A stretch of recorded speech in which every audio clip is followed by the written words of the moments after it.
عظیم عبادت ہے، احسان سمجھ کے نہیں، ایمان سمجھ کے، واجب سمجھ کے نہیں، اوجب سمجھ کے، زحمت سمجھ کے نہیں، رحم سمجھ کے بلند آواز سے آل محمد کی ذات پہ درود بھیجیے۔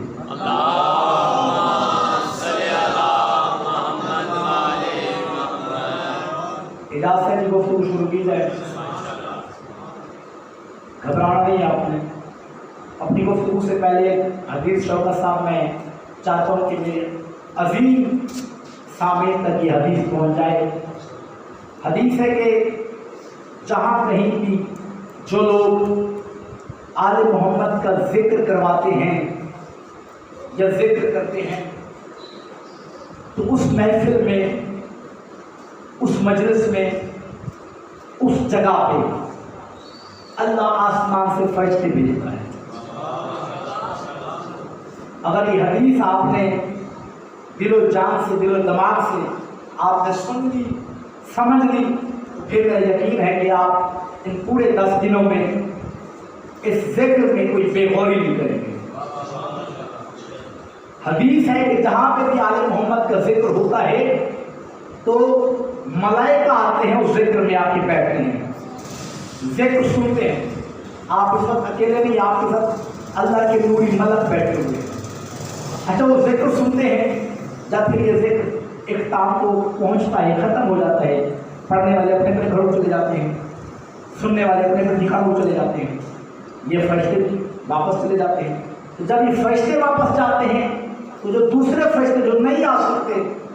وہ فرشتوں سے کہتے ہیں کہ یہ تمہارے بدن سے خوشبو کیسی آ رہی ہے؟ اس کو بولیں گے اس کا ماحول بن جائے گا۔ یہ آپ سے خوشبو کیسی آ رہی ہے؟ ایسی خوشبو تو آج تک عرش پہ ہم نے نہیں دیکھی، ایسی خوشبو تو آج تک ہم نے فلک چہاروں پہ نہیں محسوس کی،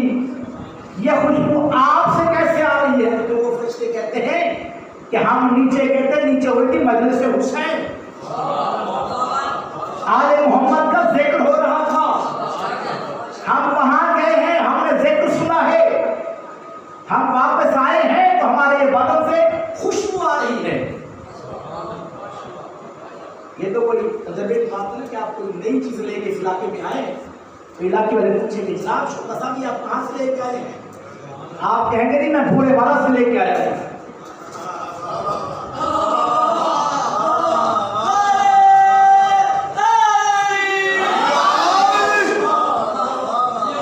آپ کہیں گے میں بھولے والا سے لے کے آیا ہوں، یہ کہتے جی وہ چیز ہمیں تو دے، پھر آگے سے آپ یہ کہیں گے تو دکان ہی بند ہو گئی ہے، پھر تو زیادہ شوقین ہوگا وہ یہی کہ چلو جی دکان بند ہو کہ آپ ہمیں اس جگہ تک لے تو چلے۔ اور وہاں پہ بھی ایسے ہوا تھا،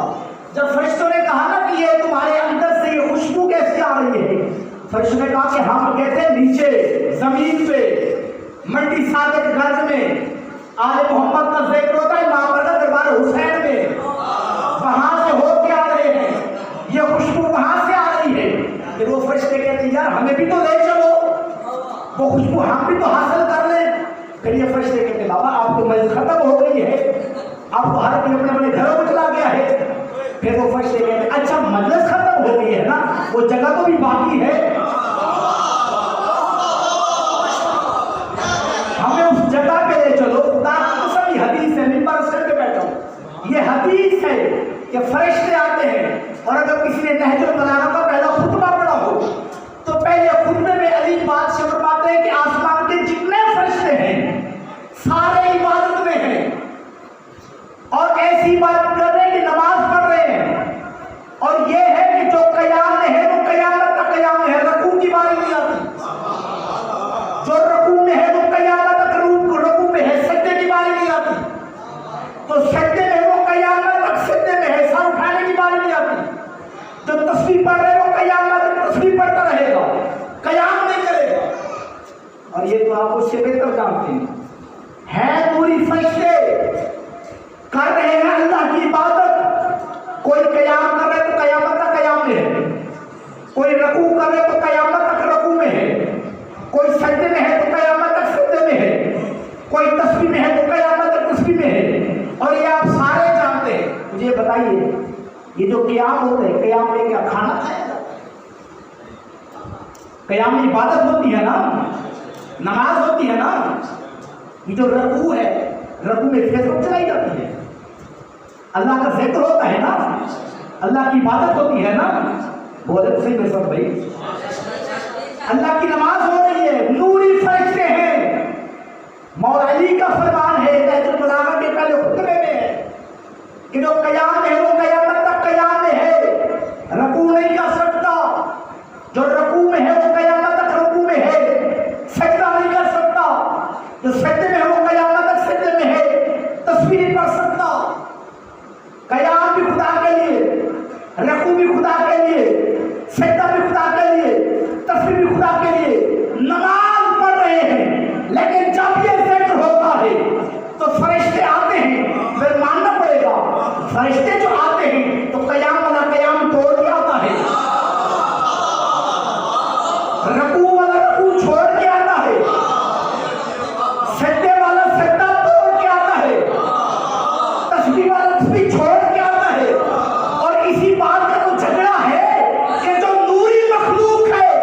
وہ اللہ کی عبادت ان کے ذکر کے لیے چھوڑ دیتی ہے۔ ارے جاہل مولوی، تیری نماز مل کر نامرد نماز باطل ہو جاتی ہے۔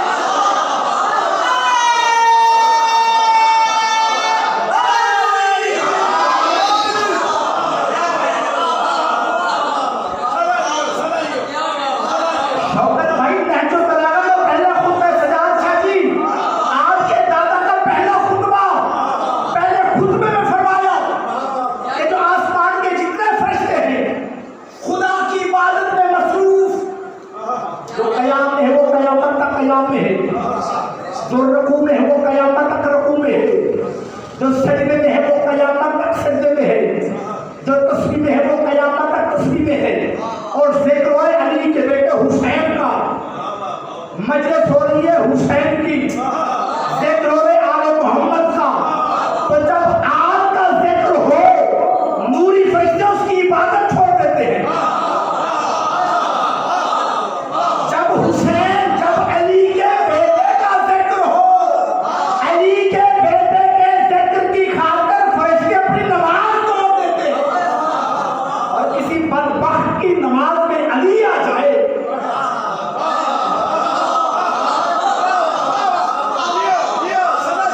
اور دوسری بات پھر دکھ یہ بھی ہوتا ہے، آپ کی ہو رہا ہے، وہاں پہ اتنا مجمع تھا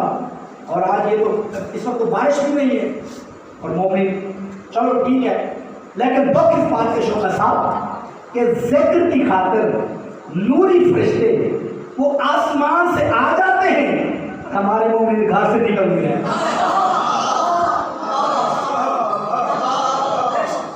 برل اسی حدیث کو 10 دن اسی ذہن میں رکھنا ہے آپ نے، یہ ذکر ایسا ہے کہ جس ذکر، یہ ذکر بندوں کا محتاج نہیں، اگر ہم اس وقت ہیں تو اسی ذکر کے صدقے میں ہیں، ہم ذکر کے محتاج ہیں، ذکر کسی کا محتاج نہیں۔ تو آپ نے ذہن میں یہی رکھنا ہے کہ یہ ذکر وہ ذکر ہے کہ جس ذکر کی خاطر اللہ کے ملائکہ آسمان چھوڑ کے آتے ہیں، اللہ کی عبادت چھوڑ کے آتے ہیں۔ تو میں نے آپ کے سامنے کائنات کے سب سے سچے نبی محمد مصطفیٰ کا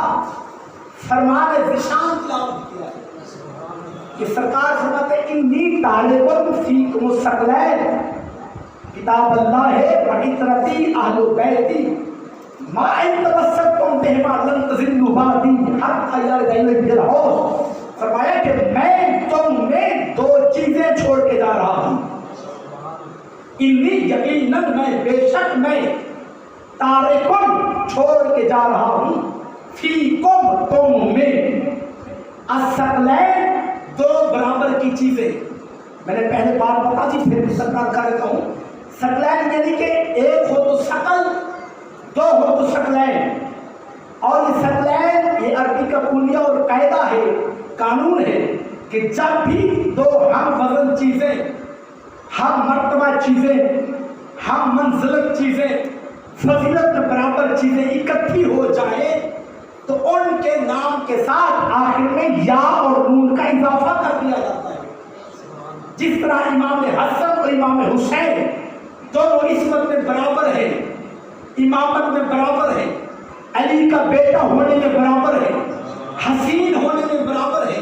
تو جب ان کو ملا دیا جائے تو یہ بنتا ہے حسنین. یہ اور نون کا اضافہ کیا گیا ہے حسنین. اسی طرح ظہر اور عصر اس کی بھی 4 رکھتے, اس کی بھی 4 رکھتے. جتنا ثواب ظہر کا اتنا ثواب عصر کا. جب ان کو ملا دیا